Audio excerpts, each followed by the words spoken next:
Qui n'a pas eu une cassette ou un CD record dans sa voiture pour monter au village? Quel chanteur insulaire n'est pas passé dans ses studios? Record où c'est Antoine Léonardi et inversement. Histoire d'une success story avec ou sans filtre.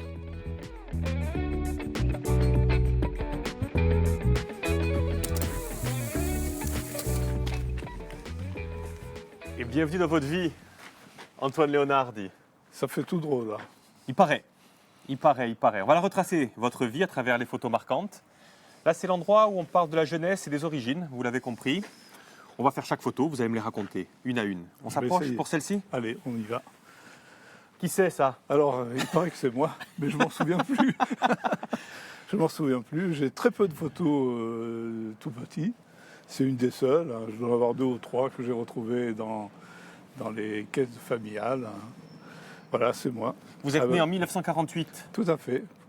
1er juin 1948, à Bastia. À Bastia, et même, on peut dire, à Lupino. Et Pas oui, vous, hein? et oui, et oui, et oui. Parce que Lupino, c'est là, en fait. On va aller ici, là. Allez voir. Où Là. ça? Ah oui. On est avec vous, un peu plus petit. Oui. Alors cette Lupine, photo, voilà, ça c'est Lupine, c'est ma sœur et mon frère qui n'est plus là malheureusement, Jean-Claude, avec ma maman. C'est la première photo que j'ai réalisée. Oui. La première. Je dois avoir entre 8 et 9 ans et je fais cette photo. Alors expliquez-nous un petit peu comment ça se passe à Lupino, cette vie à Lupino, parce que là on a du mal à croire que ça soit le quartier de Bastia, là. Non, Lupine c'était un petit hameau de campagne, tout proche mais et loin à la fois. Il y avait même pas les cars qui venaient à Lupine. Ils s'arrêtaient un petit peu avant. Puis, dans les années 57, les cars ont commencé à venir à Lupine. Donc, c'était vraiment la campagne. C'était la campagne, voilà, c'est la campagne. C'était le lieu de ma grand-mère, donc de côté paternel. C'est ça que je voulais vous entendre dire, justement. Le lieu de votre grand-mère. Parce que là, c'est votre maman, C'est ma Antoinette. maman. Oui, Antoinette, Marie-Antoinette. Marie-Antoinette, qui habite chez votre grand-mère. Qui habite chez ma grand-mère. Et on peut dire qu'elle a quand même... il faut de la patience pour vivre chez votre grand-mère. Parce que... allez-y, expliquez-moi pourquoi. Oui, bon, moi j'étais son chouchou, c'est vrai. Elle m'a beaucoup aimé, mais j'ai appris que ma mère avait beaucoup souffert. Notamment pour une histoire d'eux. Racontez-moi un petit peu cette histoire. C'est elle qui me l'a raconté. Bon, si vous voulez, ma grand-mère, comme on était à la campagne, avait des poules. Et ma mère avait acheté des poules pour faire une omelette que la famille intégrale avait mangée. Ma grand-mère, donc. Donc c'était votre grand-mère qui avait les poules, Voilà. Et c'est votre mère qui achetait les œufs à votre grand-mère pour faire manger à toute la famille. À titre d'exemple, pour situer un petit peu le niveau de ma grand-mère. Donc il a fallu supporter ça quand même. Hein. Il a fallu supporter. Donc je pense que ma maman, qui n'est plus là aujourd'hui, elle a beaucoup de patience. Elle a beaucoup de gentillesse, de patience et d'avoir vécu ces moments difficiles sans moyens, puisqu'il n'y avait pas d'argent. Mon père commençait à peine à travailler. Et bon, je sais que ça a été des moments difficiles pour elle. Oui. Surtout votre maman, elle a été orpheline très tôt, elle n'a pas connu ses parents. Non, elle n'a pas connu ni père ni mère, donc c'est une dame qui a souffert. Oui. Vous avez connu votre grand-mère du côté paternel et vous n'avez pas connu votre grand-père. Mais Non. j'ai envie qu'on en parle un petit peu. Venez, il est là. Oui. Parce que lui, par contre, alors il est mort en 1944. Charles Léonard, oui. Charles. Oui. Il est mort à Alger, lui. Non, en Tunisie. En Tunisie, à Tunis. Oui. Il est mort en 54. Donc, vous ne l'avez jamais connu. Non. Mais Antoine. Et oui, mais j'étais rapproché vers lui. J'avais un besoin il n'y a pas longtemps, hein, il y a moins d'un mois, j'ai été en Tunisie pour essayer de retrouver ses traces où il était enterré, du moins. Parce que vous ne savez rien de ce grand... Là, finalement, il a épousé une femme, vous ne la connaissez même pas. Non, c'est une femme qu'il a épousée donc, dans les années 40, que je ne connais pas, je ne sais même pas qui c'est, etc. Sauf que quand vous êtes allé en Tunisie, on vous a raconté cet homme-là, et on vous a dit que c'était un homme profondément bon. Voilà, exactement. Donc c'est un homme qui a fait du bien autour de lui, voilà, ça c'est certain. Ça ne m'étonne pas, hein. J'ai dû hériter de cela aussi, parce que j'aime faire du bien autour. Et dommage, il me manque beaucoup, parce que j'aurais bien aimé le connaître. Donc il vient de la Castagniche, et il ressemble beaucoup à mon père, c'est vrai. Ouais. Et bon, on va pouvoir le vérifier, qui ressemble à mes deux Donc là. On peut justifier que c'est bien son père, oui, voilà. Mais voilà votre papa, voilà. avec vous. Voilà André Léonard, il y a un personnage aussi, hein. Pourquoi c'est un personnage? Ben, beaucoup de personnalité, beaucoup de charisme. C'est quelqu'un qu'on craignait, hein. Donc il fallait le suivre, il fallait l'écouter. Voilà, c'est quelqu'un, chef de chantier, donc voilà, ça déteint sur la famille, hein. Hypochondriaque. Ah, ça alors, complet, oui, à fond même, hein. Ses amis, c'est les médecins. Beaucoup d'amis médecins, et on peut le comprendre, hein. Il est heureux, bon, il est encore vivant, il a 98 ans aujourd'hui, il est dans une maison de retraite, et j'ai été le voir il y a pas longtemps, il y a 2 jours. Donc, lorsqu'il m'a vu, bon, il avait le visage un peu serré, mais dès qu'il a vu une blouse blanche, la lumière, voilà, mais bon. C'est votre papa. Et vous l'avez dit, Bravo. il est sur les chantiers, votre papa. Et vous le Oui. suivez. Il vous a pris dans la main comme ça. Et vous allez le suivre. Vous allez partir Voilà. de Loupine. On va quitter Loupine Il part à Aubagne. et il part au bagne. Voilà. Construire l'autoroute du Soleil. Tout à fait. Et là, vous le suivez. Vous, toute la famille le Voilà. suit. Là, Et c'est un déracinement. C'est un vrai déracinement, en fait. Pour moi, c'était terrible de quitter Loupine, ma famille, la terre, les odeurs. Vous voyez, tout change d'un coup. Et de la mentalité des gens, ça n'a plus rien à voir, quoi. Ça va jouer beaucoup d'ailleurs sur votre scolarité. Vous allez avoir Tout à une fait. scolarité même difficile, on peut dire. Oui, Presque oui, un échec oui, scolaire, oui, Antoine. Oui, carrément, échec scolaire. Parce que déjà, à Loupine, où j'ai eu des difficultés, je ne parlais pas le français.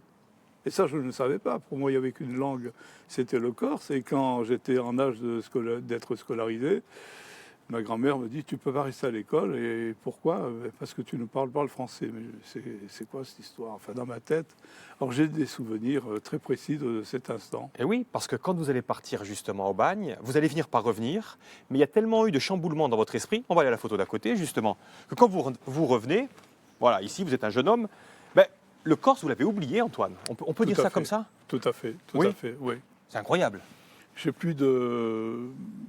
Voilà, j'ai dit, je ne l'ai pas oublié, il est dans ma tête, mais j'ai des difficultés au niveau du langage. Voilà, je parlerai plus facilement l'italien que le corse. Incroyable. Incroyable, oui. Beau jeune homme, là on revient, vous habitez du côté de Saint-Jean, à Ajaccio, Saint-Jean, oui. c'est ça? Oui. Ça se passe bien. Et du coup, vous faites des études, vous allez plutôt dans l'électronique, c'est ça qui vous Voilà, intéresse. Vous avez donc, cette passion, vous, hein? Voilà, j'ai cette passion de... Je suis un curieux, et je n'avais pas la curiosité, je veux dire, de tout ce qui était école standard. Mais par contre, l'électronique m'intéressait. Je voulais savoir ce que c'était un électron, la matière, et surtout comment un poste de radio pouvait fonctionner, et encore plus une télé, comment une télé pouvait nous donner une image. Ça m'intéressait. Ça, c'était ma grande passion. Et bien, à partir de cette passion, de cette curiosité, il va vous arriver un destin. Et le destin, on va voir comment il se construit. Hein, Ah ben, c'est dans la pièce d'à côté. Allez, On allons y va. voir. Allons Je suis voir. prêt à prendre le rythme. Je suis un homme d'aventure, alors bon.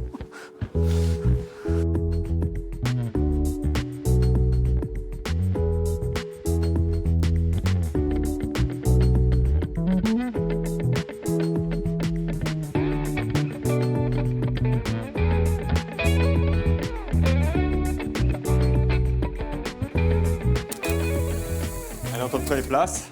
Installez-vous bien. Et donc, on vient de dire que vous êtes passionné d'électronique, d'invention. Et à l'époque, regardez, il y a même les journaux qui viennent parler de vous. Antoine Léonard, dit en pull au vert noir, élève électronicien, présente l'avion téléguidé qu'il a construit et qu'il a été très admiré. Donc, effectivement, on a la preuve. Mais on ne vit pas de ça à l'époque, à Ajaccio, Antoine. Hein? Non. Non, pour vivre. Alors, j'ai trouvé cette photo. Voilà, on vous voit là. Là, en effet, c'est une période qui était importante pour moi parce qu'on avait l'idée avec un ami de s'acheter un bateau et de partir faire un petit peu de connaissances, enfin, voyage autour du monde peut-être. C'était votre rêve, ça aussi. C'était mon rêve, voilà, ramener des images d'ailleurs. Voilà. Et pour financer ce bateau, ce voilier dont vous avez envie, alors là, effectivement, on n'est pas sur la bonne rive, mais vous êtes du côté du Trottel, donc en face, Oui, et vous louez des bateaux, hein, voilà, c'est ça? c'est ça. On nous a donné en charge des bateaux, on faisait du ski nautique et de la balade en mer, voilà. Donc c'est votre quotidien. C'était notre quotidien, c'était notre métier de l'époque, et ça nous a permis de générer pas mal de fonds pour acheter un bateau. Sauf que Antoine, arrive oui. elle, Et donc, arrive Sylvia. arrive Sylvia et le voyage se termine à Ajaccio. Je ne l'ai pas quitté Ajaccio. Voilà, ma passion du voyage, je l'ai mise pour plus tard. Et j'ai rencontré Sylvia qui travaillait à l'aéroport d'Ajaccio, qui a été la première hôtesse d'Air France. Et donc, Au sol, oui, effectivement. tout à oui. fait.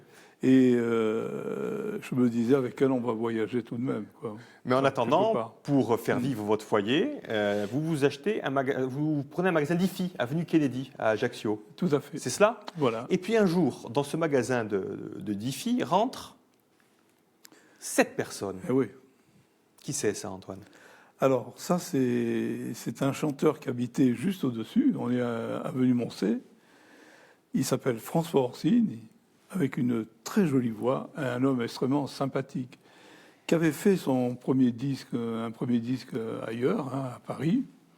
Et il était venu pour me le faire écouter chez moi, dans le magasin, puisqu'on avait du matériel hi-fi qui permettait de faire des bonnes écoutes. Et il est vrai que là, je lui fais une critique en disant le son n'est pas au rendez-vous. Et il me rappelle qu'il avait été à la radio à l'époque, Radio Corse, qui était l'ancienne ORTF, avenue Bassoul. Et là, on lui avait dit la même chose. On disait bon, on ne peut pas passer votre disque, il n'a pas le niveau technique minimum. Alors moi, pour le rassurer, je disais écoute, si un jour tu veux faire un autre enregistrement, je pense qu'on peut faire mieux. Voilà. Et un jour, il m'a mis au défi. Et vous avez fait ça.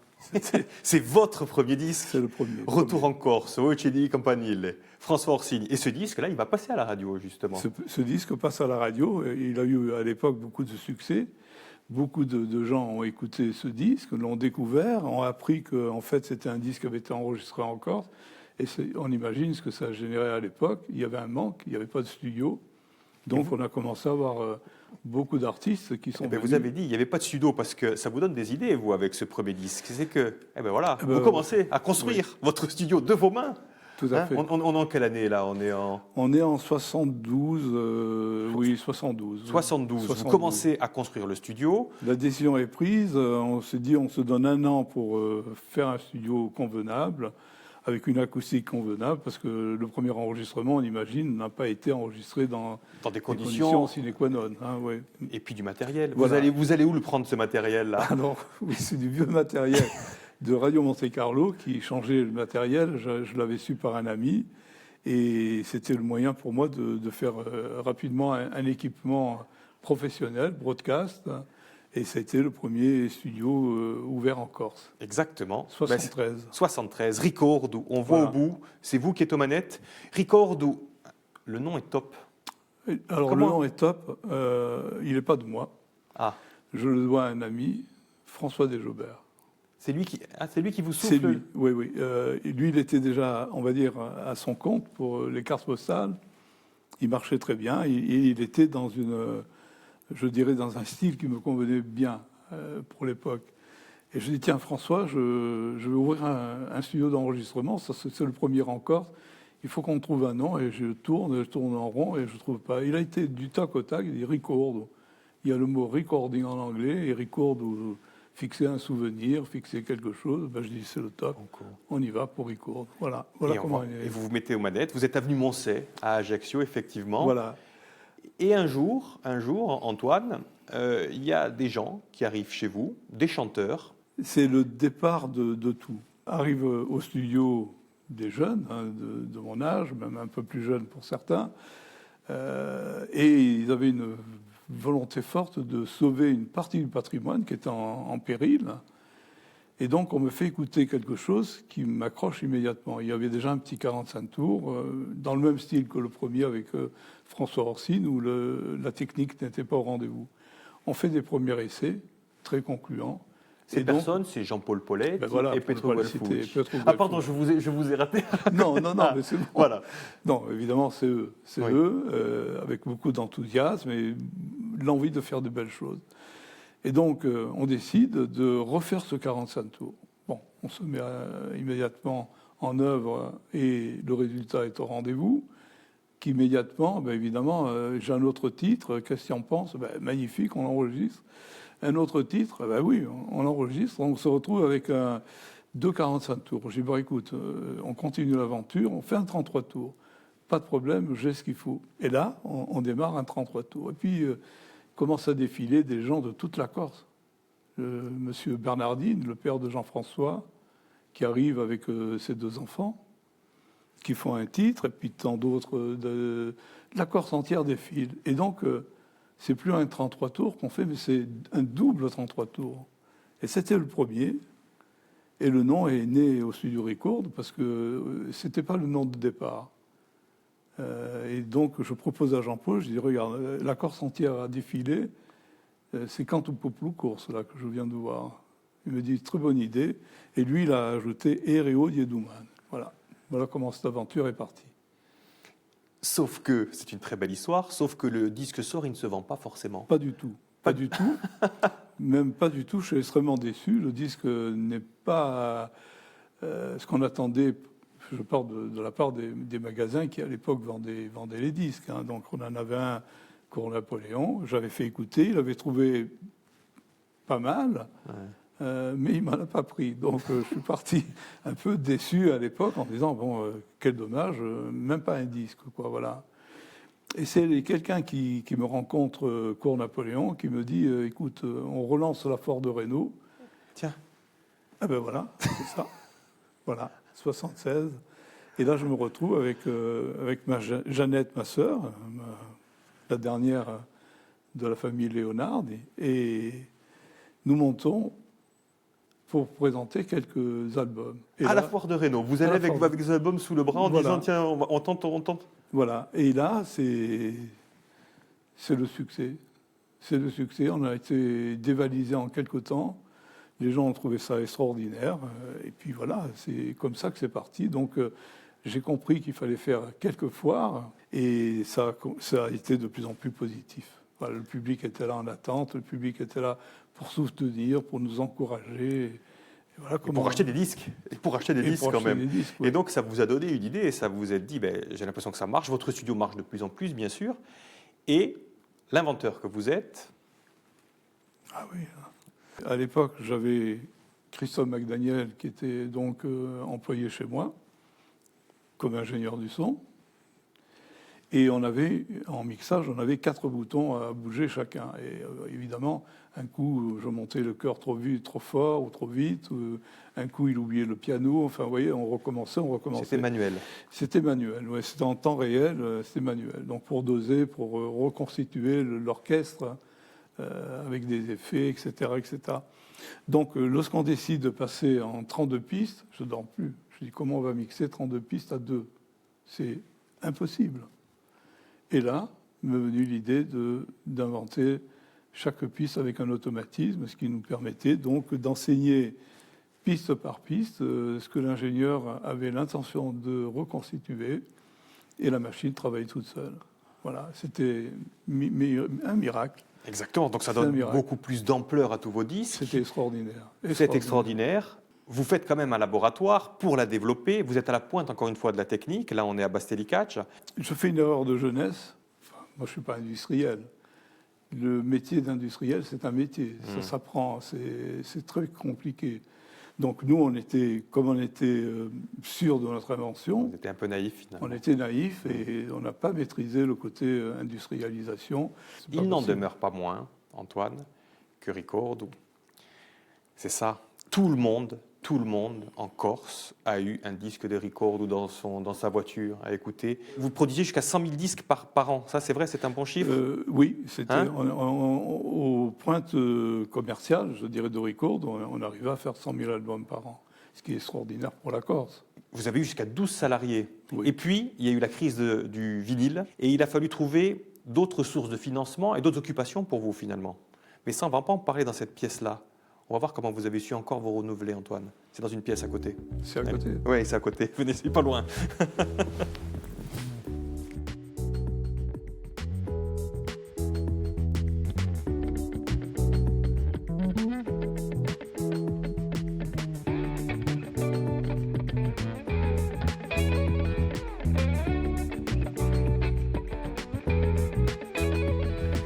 Dernière pièce, Antoine. Derrière chaque écran, il y aura une surprise. On va les découvrir. Hein. Voilà, exactement. Je fais confiance. La première, eh bien, c'est celle-là.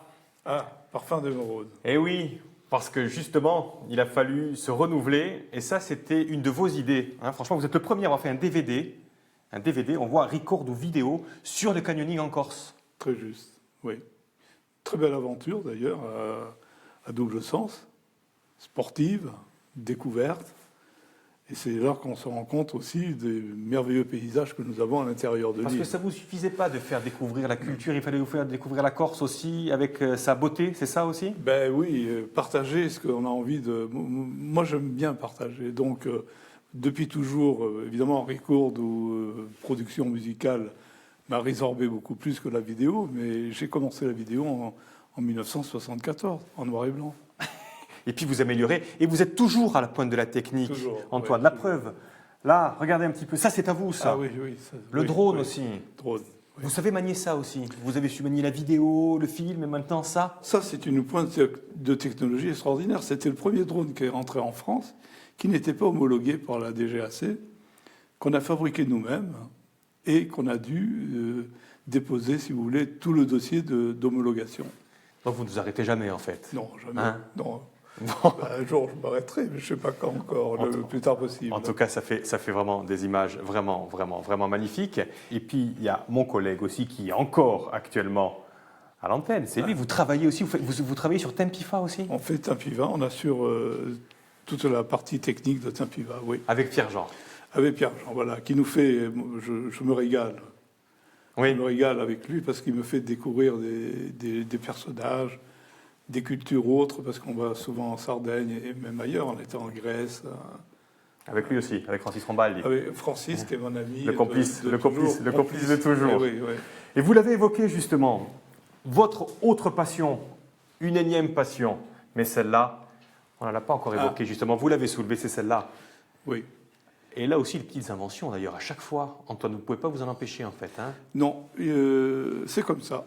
Chaque fois qu'il y a un problème, il faut trouver une solution. Et je pars au quart de tour. J'ai toujours...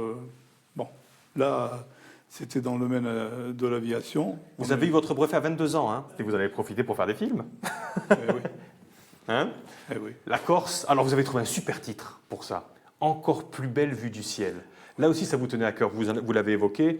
Il fallait conjuguer et votre passion de la vidéo et votre passion du pilotage pour faire ça. Ça a été un vrai succès, ça, Antoine. 50 000 DVD vendus. 50 000, ouais. Un carton. Un carton.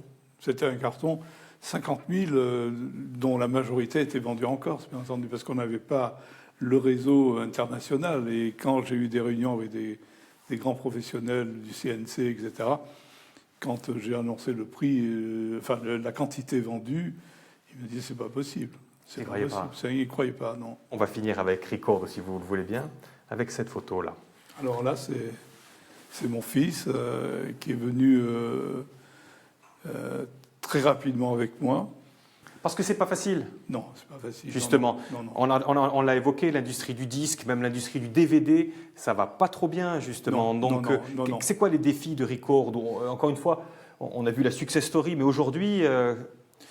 Alors, c'est difficile parce qu'on a essayé de se rénover sans arrêt, mais là, de plus en plus, ça devient très dur, très dur, parce que le numérique sur Internet a vraiment bouleversé les choses.